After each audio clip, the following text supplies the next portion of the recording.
Thanks, Kevin. Nice sunny start to your day. It's 8:22 now. We are joined by Robert Pilkington and Mimi Shah from Free Geek. First of all, Robert, thank you. Mimi, thank you for joining us. Tell us about Free Geek. What is it? Well, we're basically an ethical non-profit society. We basically look at reusing as much stuff that comes in and recycling what we can't reuse.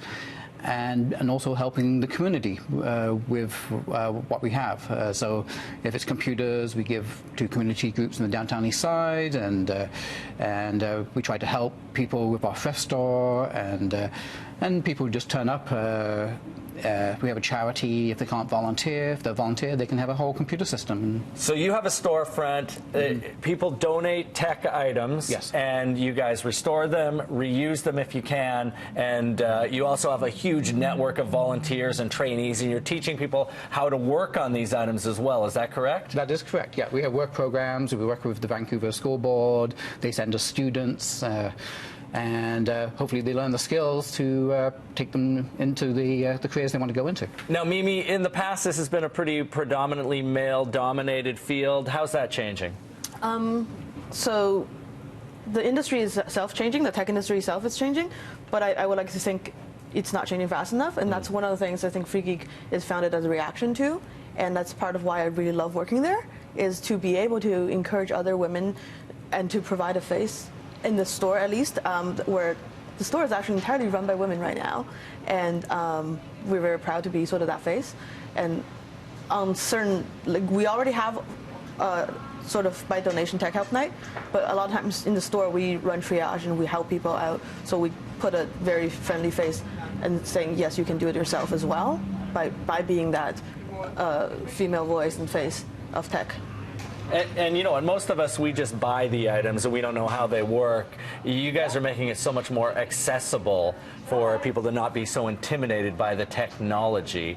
And that's a big part of what's going on down there. Now, Robert, you've brought in some items. Tell us about some of the things that we're seeing here. What's this Atari we're looking at? Okay, so this is basically the machine that sort of put the original Atari company out of business. They were competing against the Commodore 64. So originally they just had a gaming console. They originally had a gaming console, but they had a line of computers which are less known, and this is one of the last ones they made. This particular company made, and this people used to type in the programming. They used to type it in. You would program it yourself. Program it yourself, type it in, and then save it on a cassette tape. And the cassette tape would be the game? It'd be the drive. That's your drive. That's your drive. And then what are these? These are cartridges that went in there? Yep. This is a cartridge from the gaming consoles, and it would fit into the machine. And this is one specifically made for this computer. How did you guys come across this? This is just donated to us. It was donated. And then what do you do with something like this that has, I would think, some sort of historical value? Some of the stuff does. Some of it, for example, we have some people come in from museums and stuff who collect the stuff, or private collectors, or if sometimes we have this stuff just on showcase, and so people can come in and check it out. What's the item over here by Mimi? Okay, this is a calculator from 1972. It's interesting because it's made by Texas Instruments, but it's not branded by Texas Instruments. And common from the 70s, it's basically a store brand.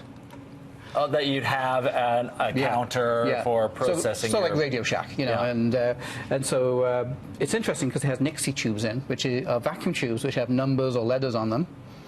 And it's interesting because young people actually know the Nixie tubes. They see them in clocks and kits. They're very desirable.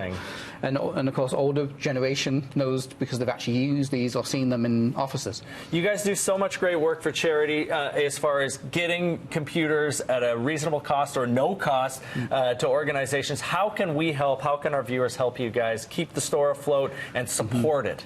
Well, we do have a donation page on our website, which is freegeekvancouver.org, and you can help that way. But there's other ways you can help. We're looking for directors for our board, so if anybody's got non-profit board experience, more than welcome to contact us. We're looking for people who can grant write if someone wants to write grants, and then we need skilled volunteers, people who've Excellent. got skills. Yeah. Mimi, where's your address? What's the location? We're at 1820 Pandora Street. That's located sort of at the crossroad of Hastings and Commercial. Perfect. Thank you so much for coming in, and thanks for most showing off these amazing items. Right. Coming up.